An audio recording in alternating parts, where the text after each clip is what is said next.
신약성경 198면 사도행전 7장 49절에서 53절까지의 말씀을 봉독해 드립니다. 주께서 이르시되 하늘은 나의 보좌요 땅은 나의 발등상이니 너희가 나를 위하여 무슨 집을 짓겠으며 나의 안식할 처소가 어디냐? 이 모든 것이 다 내 손으로 지은 것이 아니냐 함과 같으니라. 목이 곧고 마음과 귀에 할례를 받지 못한 사람들아, 너희도 너희 조상과 같이 항상 성령을 거스르는도다. 너희 조상들이 선지자들 중에 누구를 박해하지 아니하였느냐? 의인이 오시리라 예고한 자들을 그들이 죽였고 이제 너희는 그 의인을 잡아준 자요 살인한 자가 되나니 너희는 천사가 전한 율법을 받고도 지키지 아니하였도다 하니라. 아멘. 이 사도행전 7장은 스데반의 설교입니다. 이 설교를 해서 아무런 어떤 의미에서 보이는 결실이 없고 돌맞아 죽지요. 사도행전 7장에 또 그 스데반의 설교는 자세하게 기록되어 있는데 무슨 말을 하려는 건지 도움이 없으면 혼자 읽어서는 잘 이해가 되지 않는 내용이기도 합니다. 먼저 기억해야 할 것은 사도행전 6장에서 7 집사를 뽑는 바람에 스데반이 이제 등장을 했다는 사실입니다. 구제를 위해서 집사를 세웠죠. 그런데 뜻밖에도 스데반은 구제하는 일로 소개되는 것이 아니라 설교하고 사도들이 전념하겠다고 했던 말씀 사역으로 그 사역이 묘사되고 있습니다. 그가 표적과 기사를 행하고 성경을 풀어내는 일로 이제 그 기독교의 적대적인 무리들과 맞서게 됩니다. 그래서 6장 마지막 부분에 그 맞선 세력이 이제 거짓 증인을 세워 예수와 모세에 관한 문제로 스데반을 말하자면 고소하고 대제사장 앞에 서게 되는 것입니다. 그래서 7장 2절에 스데반이 이르되 여러분 부형들이여 들으소서로 시작하는 설교를 시작하게 됩니다. 중요한 것은 기독교 신앙이라는 것이 어떤 기능과 선행으로 본질을 가지지 않는다는 것 거듭 강조해야 될 것입니다. 그런 일들이 필요하지요. 그러나 스데반에게서도 보듯이 모든 신자들은 어떤 식으로 그 봉사와 일이 주어지느냐라는 드러나는 형식과 달리 모두에게 공통되는 본질적 책임이 있습니다. 그것은 우리가 믿는 것이 무엇인가를 증언하는 것이죠. 이 일에 스데반의 설교는 상당히 공격적이고 그리고 매우 도전적입니다. 아브라함부터 시작해서 성전을 짓기까지의 긴 구약 역사를 다루면서 중요한 이스라엘의 그 초기 역사거든요. 그 역사 속에서 이스라엘 백성이 한 번도 하나님의 뜻을 이해하거나 순종한 적이 없다 하는 것이 이 나열된 이스라엘 역사를 관통하는 스데반의 지적입니다. 아브라함도 원래 집안에서 부름받아 그 자기의 기본 세력으로부터 나와야 됐고, 또 7장 9절에 보면 요셉이 이스라엘 역사에서 중요한 역할을 하는데 그 형들이 가족을 살리기 위하여 요셉을 유학 보내거나 이민을 보낸 게 아니라 팔아먹어서 애굽에 갔다는 얘기죠. 모세는 버려졌고, 그리고 모세가 하나님 앞에 부름을 받았을 때 27절 그 동물을 해치는 사람이 모세를 밀어뜨려 이르되 누가 너를 관리와 재판장으로 우리 위에 세웠느냐라고 모세를 부인했고 38절 그들의 말이 누가 너를 관리와 재판장으로 세웠느냐 하며 거절하던 그 모세를 하나님은 가시나무 떨기 가운데서 보이던 천사의 손으로 관리와 속량하는 자로서 보내셨다. 모세를 통하여 이스라엘 백성이 애굽에서 해방되고 홍해를 건너 나오지만 39절 우리 조상들이 모세에게 복종하지 아니하고자 하여 거절하며 그 마음이 도리어 애굽으로 향하여 금송아지를 만들죠. 솔로몬이 성전을 지었지만 스데반의 설교의 그 풍기는 그 어조는 47절 솔로몬이 그를 위하여 집을 지었느니라 그러나 지극히 높으신 이는 손으로 지은 곳에 계시지 아니하신다 라고 말함으로써 그것도 긍정적인 행위로 평가하지 않고 있습니다. 그리고 오늘 본문에 이르는 것 같이 51절 이렇게 끝나죠. 쭉 이 얘기를 하려고 언급한 것이죠. 목이 곧고 마음과 귀에 할례를 받지 못한 사람들아 너희도 너희 조상과 같이 항상 성령을 거스르는도다. 너희 조상들이 선지자들 중에 누구를 박해하지 아니하였느냐. 의인이 오시리라고 예고한 자들을 그들이 죽였고 이제 너희는 그 의인 예수를 잡아준 자여 살인한 자가 되나니 너희는 천사가 전한 율법을 받고도 지키지 아니하였도다. 이게 이제 이 설교에 관통하는 도전입니다.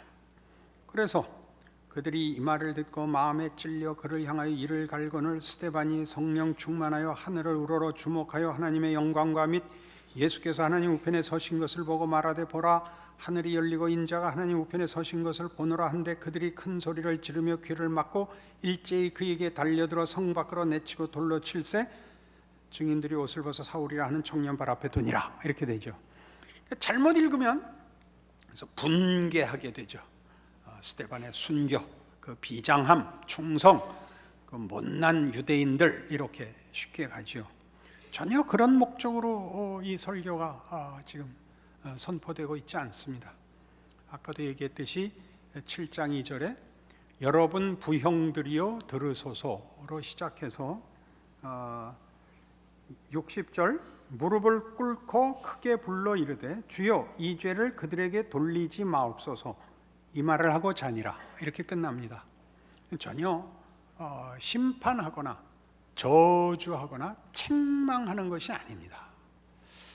약간 의외로 들리시겠지만 분명히 전체 내용은 책망하는 것이 맞습니다.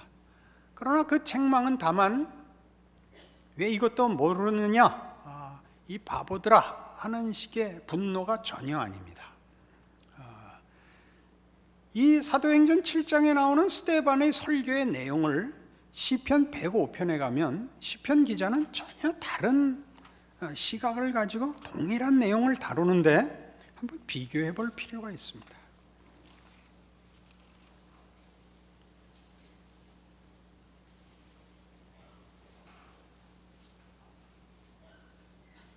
시편 105편 구약성경 879페이지 보시면 동일한 아브라함부터 모세까지의 이야기를 그러니까 이스라엘의 역사를 요약하는데 아주 다른 관점으로 합니다.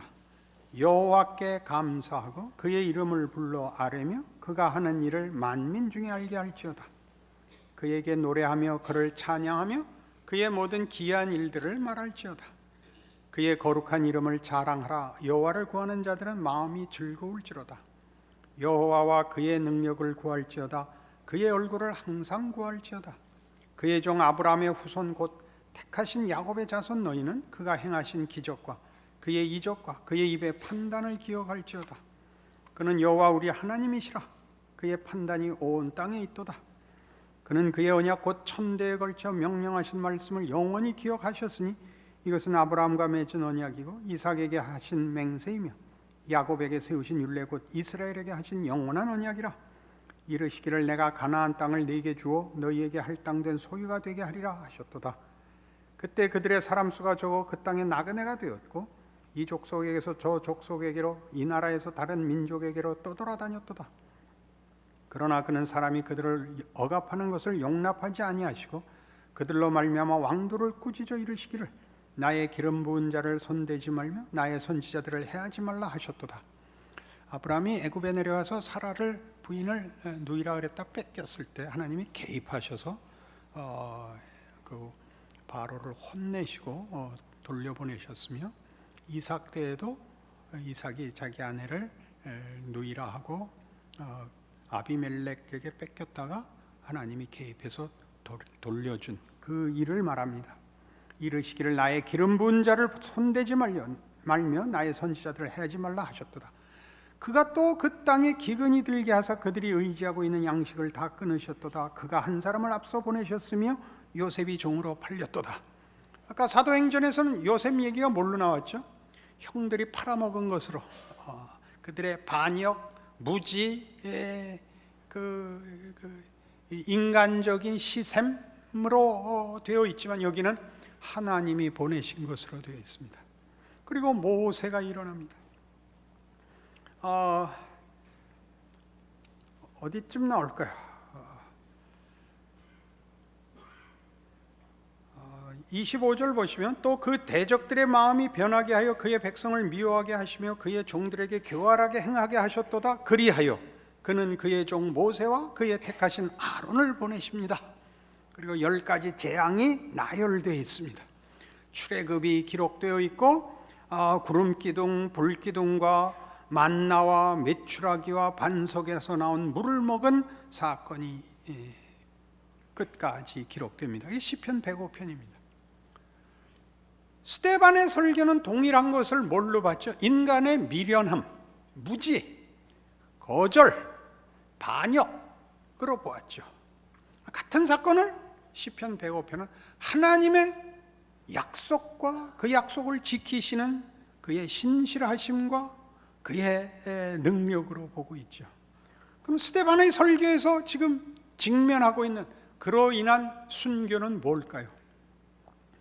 사도행전은 그 시작에 그 초대교회의 모습이 모든 사람들에게 칭찬받고 성령이 충만하고 유무상통하고 이렇게 묘사되어 있지만 그것은 교회 안의 얘기고, 실제적인 당시 사회에서의 분위기는 예수를 죽인 흉흉한 분위기 속에서 교회가 시작이 되어 당시의 권력자들, 당시의 어떤 세력들은 의심과 또는 위협적인 눈으로 지켜보고 있는 때입니다. 여러분, 베드로가 미문에 앉았던 그 앉은뱅이를 고치고 나서 칭찬을 받는 것도 사실이지만 붙잡혀가고 채찍에 맞고 노연하고 위협에 직면해 있는 것 아실 것입니다. 사도행전 4장에 이렇게 기록해 놨죠.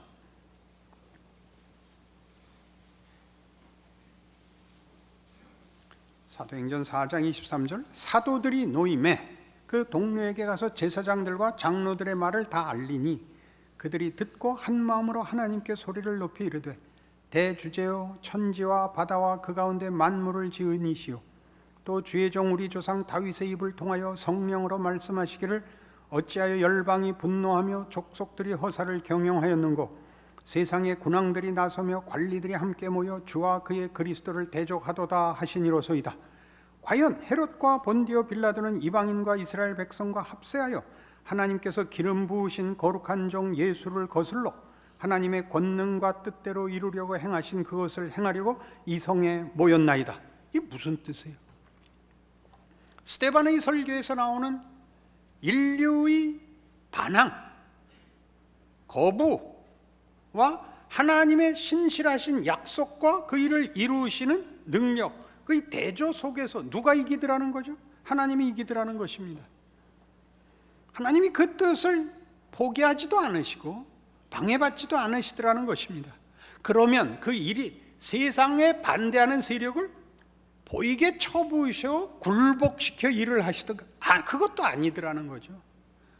둘이 다 왕성해서 겉으로 보자면 세상이 이기는 것 같고 믿음을 갖고 보면 하나님이 이기더라는 거죠.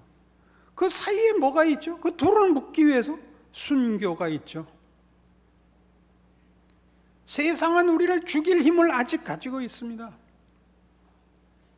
그걸 면하게 안 해주십니다. 예수님 당신이 그러셨으니까 죽으시죠. 근데 그게 부활로 가는 길이더라 말이죠. 이게 스데반의 설교입니다. 언제 우리가, 스데반이 하고 싶은 얘기는 이거죠. 언제 우리가, 너희가로 돼 있지만 우리가 하나님의 하신 일을 이해한 적이 있냐? 미리 준비한 적이 있냐? 우리는 늘 우리 식으로 생각하고 우리 이해관계에 묶여 있었지, 우리가 언제 하나님의 뜻을 헤아리며 그 뜻에 협조하거나 미리 앞질러서 준비한 적이 있냐? 인생이 그런 사람이 어디 있었냐? 이 얘기입니다. 지금 너희도 그렇다. 그러니 한 번만 더 생각해봐라. 내가 왜 이렇게 나는 믿고 너희는 안 믿는지 역사를 한번 되돌아봐라. 의인이 오신다는, 메시아가 온다고 예언하러 온 선지자를 언제 핍박지 않은 적이 있으며 그 약속한 구원자고자 너희가 죽였지 않냐? 그분이 우리 모두를 구원해서 우리는 이제 구원받은 자 되되 너희는 이제 우리까지도 박해하지 않냐? 생각 좀 해봐라. 이게 스데반의 설교입니다. 그러면 알아먹는다? 아니요, 그거 그렇게 생각하고 있지 않습니다. 바로 그런 자들을, 헤롯과 본디오 빌라도의 위협과 거부하는 세력 속에서 하나님이 일을 이루시듯이 거절하는 세상 속에서 우리가 일을 하도록 부름받고 있는 건 나 알고 있어서 이 일한다. 네가 막으면 너 손해고 네가 막으면 못한다. 이런 말 하려는 거 아니라 너희는 이렇게밖에 지금은 할 수 있는 게 없고 그 속에서 하나님이 나 같은 자를 만들어낸다는 걸 나 안다. 그렇게 말하는 설교입니다. 이게 못 알아듣는데 이렇게 설교를 한다 그겁니다. 못 알아듣죠. 요한복음 3장에 가면 다 아는 거지만 한 번만 찾아보시기로 하십니다. 요한복음 3장 16절 누구나 합니다. 고무줄놀이 하는 애들도 합니다. 요새는 안 하지요 정말. 요한복음 3장 16절 하나님이 세상을 이처럼 사랑하사 독생자를 주셨으니 이는 그를 믿는 자마다 멸망하지 않고 영생을 얻게 하려 하심이라. 우리 모든 예수 믿는 사람이 가장 좋아하는 성경 구절입니다. 그래서 어떻게 이 구절이 오해되느냐 하면 나는 믿었다 너는 안 믿었다의 경계선이 되죠. 나는 예수를 믿어 영생을 얻은 자고 너는 안 믿어 지옥 가는 자다로 경계선이 되죠. 그러니까 나와 너가 대치하고 적대적입니다. 스데반의 설교가 그렇게 읽히는 겁니다. 그 얘기 아니고 17절 보세요. 하나님이 그 아들을 세상에 보내신 것은 세상을 심판하려 하심이 아니요 그로 말미암아 세상이 구원을 받게 하려 하심이라. 여긴 믿으면이라는 조건을 넣지 않고 있습니다. 예수는 구원하자고 보낸 거예요. 편가르자고 보낸 게 아니에요. 그러니까 스데반의 설교에서 동일한 이야기를 하는 거죠. 우리 조상들과 너희들 그리고 오고 오는 모든 세대의 죄인들이 다 하나님이 하신 일 모르는 거다. 이해하지 못한다. 그러나 그들을 위하여 하나님이 그 아들을 보낸 거다. 그의 죽으심으로 우리의 무지와 거부를 반전시키실 것이다. 그 말을 하는 겁니다. 여러분 예수 믿은 걸 가만히 되돌아보시면 이해하고 믿는 사람은 없습니다. 믿었기 때문에 이해하기 시작을 하는 겁니다. 그래서 그 순서를 바꿀 수 있다고 생각하는 사람들이 있어서 자기가 자기의 구원의 시작이라고 생각한 어떤 회개나 이해의 날을 누구에게 동일하게 기회를 줌으로써 그 사람이 믿을 거라고 생각을 하는데 그렇지 않습니다. 어떤 부흥사를 만나서 회심했다 이런 사람들을 얼마든지 만나거든요. 그날 돌이킨 것이 아닙니다. 하나님이 예수 안에서 일하셔서 돌이켜서 그 말이 들리는 겁니다. 제가 많이 들었던 예죠. 천사가 망우리 공동묘지에 와서 추석날 추석날 1시 20분에 와서 나팔을 불며 이렇게 외쳤습니다. 저 앞에 보이는 소나무까지 선착순 100명 구원을 준다. 시체들이 뛰어서 쫙 와서 섰습니다. 어느 시점에서 구원을 받았습니까? 뛰기로 결심했을 때, 실제로 뛸 때, 100명 안에 들어왔을 때, 세 군데 중에 몇 번째? 이게 이제 우리가 실수하는 겁니다. 시체는 듣지를 못합니다. 우리 늘 오해하는 거죠. 내가 감동을 했을 때는 이미 깨어났기 때문입니다. 결심을 했을 때는 깨어났기 때문입니다. 우리는 늘 이 순서를 바꿔서 요한복음 3장 16절로 경계선을 그었죠. 그러니까 스데반의 설교는 분개가 되죠. 하나님이 일하시는 방법에 대한 이해도 그 연장선상에 있죠. 내가 하나님의 자녀입니다. 하나님을 위하여 내 인생을 바치겠습니다. 그러니 저 적들을 물리칠 힘을 주시옵소서가 되죠. 내가 나 하나 잘 먹고 살겠다고 건강 달래는 거 아니며 성공하자는 거 아니고 하나님과 그 나라를 위하여 아버지 저에게 힘을 주시옵소서. 됐다 고마. 요새 이런 때문에 또 경상도 사투리가 그게 성경이 하는 얘기입니다. 너희들의 무지와 반역과 외면과 도망감 속에서 나 일한다. 걱정 마라. 그 속에서 나 일할 테니까 너희 다른 것 말고 이제 하나님의 일하심의 신실하심을 기억하고 내가 네게 준 길을 가라. 그겁니다. 예수님이 그리하신 것처럼 이사야 53장 가볼까요? 요즘 계속 반복적으로 보게 되는 이사야 53장 메시아 예언, 얼마나 놀라운 예언인가 다시 봅시다. 구약성경 1033페이지 이사야 53장 4절. 그는 실로 우리의 질고를 지고 우리의 슬픔을 당하였거늘 우리는 생각하기를 그는 징벌을 받아 하나님께 맞으며 고난을 당한다 하였노라. 그가 찔림은 우리의 허물 때문이요 그가 상함은 우리의 죄악 때문이라. 그가 징계를 받음으로 우리는 평화를 누리고 그가 채찍에 맞음으로 우리는 나음을 받았도다. 우리는 다 양 같아서 그릇 행하여 각기 제 길로 갔거늘 여호와께서는 우리 모두의 죄악을 그에게 담당시키셨도다. 예수와 나머지 인류, 그래서 그와 우리입니다. 예수와 우리 인류. 그러나 신약 시대가 되자 예수께서 이 일을 이루시자 신자들은 이 그가 됩니다. 우리는 아직 안 믿은 세상이 됩니다. 읽어볼까요? 신약의 성도들은 실로 세상의 질고를 지고 세상의 슬픔을 당하였거늘 세상은 생각하기를 교회는 징벌을 받아 그들이 믿는 하나님께 맞으며 고난을 당한다 하였노라. 교회가 찔림은 세상의 허물 때문이요 교회가 상함은 세상의 죄악 때문이라. 교회가 징계를 받음으로 세상은 평화를 누리고 교회가 채찍에 맞음으로 세상은 나음을 받았도다. 세상은 다 양 같아서 그릇 행하여 각기 제 길로 갔거늘 여호와께서는 세상 모두의 죄악을 교회에게 담당시키셨도다. 이런 땐 아무도 아멘을 안 한단 말이에요. 이게 하나님이 일하시는 방법입니다. 그리고 신자된 인생의 진실입니다. 그러니 각자의 인생을 사십시오. 우리가 예수를 보고 메시아일 거라고 상상하지 못했던 그 길을 우리에게 담당시키고 있습니다. 우리는 결과를 아는 일입니다. 이것이 부활로 가는 길임을 아는 길입니다. 그것이 신앙 현실입니다. 이것이 억울하시면 여러분은 뒀다 믿으십시오. 예수를 뒀다 믿으십시오. 이 길을 갈 수 없거든. 냉장고에 넣어 놓으셨다가 나중에 죽기 5분 전에 제가 이메일을 보낼 테니까 그때 돌아오십시오.